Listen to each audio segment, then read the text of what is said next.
একটা বাইক কারো শখ না, প্রয়োজন। প্রতিদিন হাজার হাজার মানুষ অফিসে যায়, পড়াশোনা করে, পরিবার চালায় এই বাইকের উপর ভরসা করে। কিন্তু দিন শেষে প্রশ্ন একটাই, সাধারণ মানুষের যাতায়াত কেন এত ব্যয়বহুল হয়ে যাচ্ছে?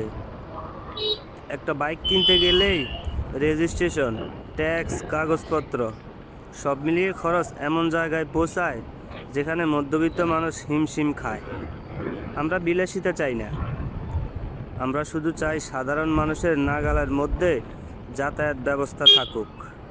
যে দেশে ট্রাফিক আর গণপরিবহনের সমস্যায় মানুষ প্রতিদিন ভোগে, সেই দেশে বাইক অনেকের জন্য সময় বাঁচানোর একমাত্র উপায়।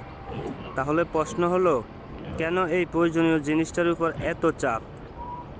এই ভিডিও কোনো ঘৃণা ছড়ানোর জন্য না, এটা সাধারণ মানুষের কণ্ঠ তুলে ধরার চেষ্টা।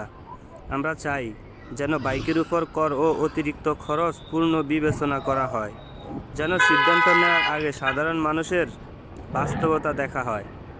কারণ একটা বাইক শুধু একটা মেশিন না, অনেকের জীবনের গতি।